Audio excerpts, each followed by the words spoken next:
I want to bring in Peter Baker, chief White House correspondent for the New York Times and MSNBC political analyst. Chuck Rosenberg is former U.S. attorney, former senior FBI official, and an MSNBC legal analyst.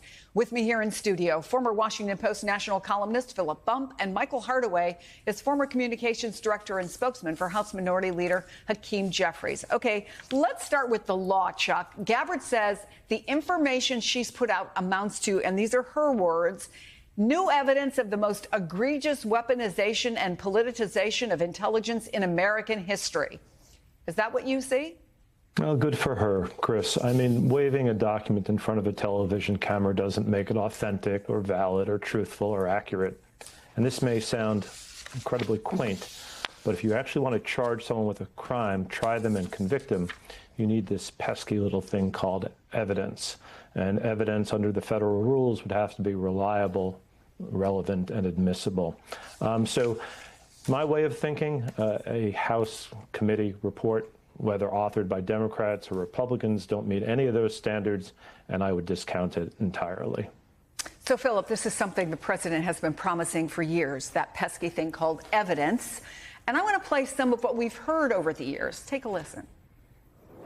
The concept of Russia with respect to us is a total phony story. Meaning the Trump campaign. Of course it's a total phony story. We have to find out what happened. I'd love to find out what happened. But you don't think it's I can tell you one thing. It had nothing to do with us. Looks like a very serious event, but we'll find out. When they look at the documents, I think people are going to see a lot of bad things happen. There's tremendous evidence right now as to how unfairly treated I was. President Obama and Biden spied on my campaign. It's never happened in history. They are trying to steal the election, just like they did it last time with spying, and we caught them, and that included President Obama. Again, none of the investigations ever showed anything that would support anything he just said there. So why, after all these years, after all these investigations, are we back at the same point with the president promising something that he has never been able to deliver? I would say there's three reasons. The first is that his base has been inculcated in this idea that Barack Obama is just the worst political actor there's ever been, stoked by Donald Trump, and are eager to see vengeance enacted upon Obama and his allies. The second reason is that Trump himself feels very slighted by this. He's been angry about this for a long time. You know, the 2016 election, he got mad about Russia. 2020 election, he got mad about the fact that he lost. He, as president now, he's trying to use his power to try and get back at everyone who he thinks caused those things. But the third reason is Jeffrey Epstein, right? The reason this is happening now is always going to happen. Like, let's be clear. You saw it right there. He's very mad about this, so this is going to happen. The reason it's happening now is because he wants people not to pay attention to Jeffrey Epstein. He said so explicitly, both yesterday at the White House and speaking to legislators. Peter, you've covered both President Trump and President Obama. As the statement from the Obama office noted, they typically don't respond to what they call constant nonsense coming from the White House, but they did this time. Why this? Why this time? Well, I think the attack on Obama is so over the top. You know, his not only using words like treason, not only, you know, suggesting there was a crime there, but even posting this video, this AI video showing Obama being forced to his knees and handcuffed in the Oval Office and taken off to prison. We've never seen any president do this kind of thing. And it's just, I think for Obama, either A, it's personally offensive in the way he finally says, I'm going to say something, or B, he wanted to make sure that nobody in the public confused this this level of spin being put out as anything being truthful. So he wanted to make sure the record didn't stand uncontested. You know, again, and to Philip's point, I mean, go after Obama in part because Obama still remains, according to polls, the most popular politician in the country. Trump is still jealous of Obama. He still has tried to match up to Obama's stature in the country, never has been able to, never come anywhere near Obama's popularity in polls, never come anywhere near Obama in terms of, you know, success in the, you know, in the popular vote. And he wants to tear him down, and he wants to find enemies. He loves an enemy, and he wants to find, you know, another enemy. And right now, the Democrats don't have a leader. And so going after Obama is one way of going after the Democrats.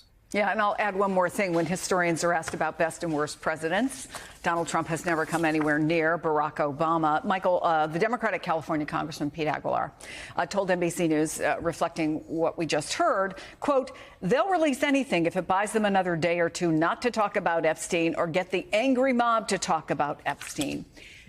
But if Democrats respond to it, as Pete and many others have, if the former president of the United States responds to it, does it just give it more oxygen and provide more of a distraction? Yes, but there's a way to do this properly. What Democrats should do is they can respond to it and then pivot to the fact that Donald Trump is overseeing a horrific economy, skyrocketing prices, 17 million people about to lose health care. Every other cost is rising, and Donald Trump is talking about the former president, whom he's been jealous of for at least 10 years, when, if you remember, Barack Obama roasted him during the dinner, and he's been jealous of him since. The truth is that Barack is smarter, he's cooler, he's better looking, and he's much more beloved than Donald Trump, and that really makes him jealous. Well, Philip, even if the president wants to distract from Jeffrey Epstein, does it cause even more problems just to go after Obama? And according to Axios, quote, MAGA's expectations are stratospheric. Failure to land anyone behind bars could be seen as a betrayal, a break from the promises made, promises kept mantra that has defined Trump's relationship with his base. So his base is already, frankly, really ticked off about the whole Epstein thing. So how does shifting to Obama help that? It's not like he's going to get a conviction and land him behind bars. What does he get out of it besides maybe one news cycle? Yeah, I mean, it gets to the personal satisfaction, which we've been talking about. But, I mean, it really does play into this idea that he has presented to his base that he is one of them fighting against the elites. And the challenge of the Epstein thing for him is it's hard for him to dissociate himself from the elite side of that because he's friends with Epstein, because he's in power to release whatever he has. On this, though, he can come back to the side where he feels comfortable, where his base wants him, which is we're punching at all of the enemies of real Americans, and that includes Barack Obama and so on and so forth. So, yes, this is not going to end up with Barack Obama probably facing trial, for God's sake. I mean, you know, who knows what happens with the Justice Department, and we're in really toxic territory. I think it's important to note that as well. Nothing's going to happen legally for Barack Obama here, but Donald Trump is going to just say that, well, it's because of someone else. It's someone else's fault, as he always does, as he's done for each of the 4 investigations that you pointed out. You know, like his special counsel he appointed found nothing, and they all just move past it because it's always someone else's fault. It's not Trump's fault, and I think that's the play here. So, Chuck, this criminal referral that Tulsi Gabbard has made to the Justice Department, is it more of a political exercise than a legal one? Oh, absolutely. It doesn't really carry any legal weight. It doesn't bind the Department of Justice to do anything. Frankly, Chris, when you walk out of the studio this afternoon, you can make a criminal referral on me if you so choose, and it would have about as much meaning as the one that Tulsi Gabbard made. The Department of Justice, when acting normally, to Philip's point, and I've worked under Republican and Democratic presidents and Republican and Democratic attorneys general, would look at the referral, but they would make their own independent assessment, their own independent judgment of the evidence. Again, there is that pesky word. In order to charge somebody, you need a reasonable probability of conviction. In order to have a reasonable probability of conviction, you need valid and admissible evidence. And so referrals don't really mean anything, and I wouldn't give it all that much sustenance. Michael, we heard Trump heap praise on Gabbard for her work last night, but only after those previous reports, frankly, that questioned her future in the administration. Listen to this. Director of National Intelligence. Oh, where's Tulsi? She's like hotter than everybody. She's the hottest one in the room right now because she found out with certainty. I think we knew it before, in all fairness, Tulsi, but now you have certainty. She has all the documents. She has everything that you need. And she found out that Barack Hussein Obama led a group of people and they cheated in the elections, and they cheated without question. But if it doesn't result in anything, and if the MAGA base gets mad again, is she just trading short-term praise for long-term problems? Because it will not be Donald Trump's fault if it doesn't come to fruition. That's for sure. This is like that movie Idiocracy. Like, they're all just bending the knee to this guy and pretending like he knows what he's talking about. I think that this is only temporary. He'll be mad at her again this time next week, and then she'll have to lie again to make him feel better.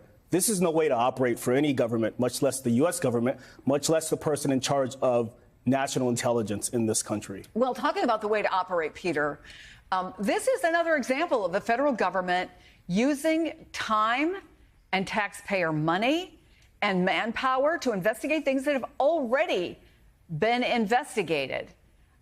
Is there not real stuff to focus on?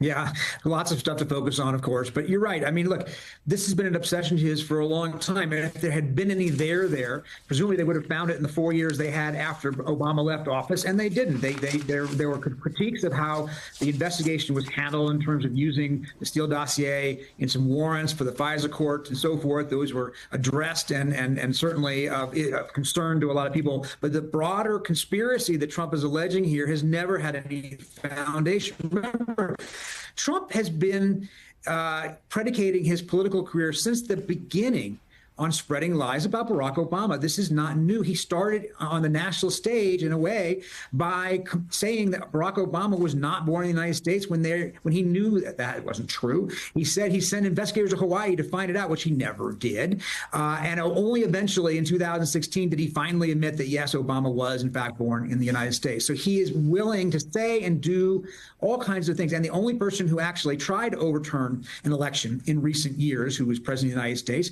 is, of course, Donald Trump in 2020, when he repeatedly pressured his own vice president, his own Justice Department, Republican governors and state legislators to overturn the certified election results that had gone against him. Nobody else has ever been, has done that. But what he's trying to do here is by clouding the water, saying, well, they tried to cheat, therefore people don't assume that he tried to cheat, or they can take their pick and say, well, our cheaters are better than their cheaters or whatever. But in fact, only one president in recent history has tried to overturn an election, no matter what he says.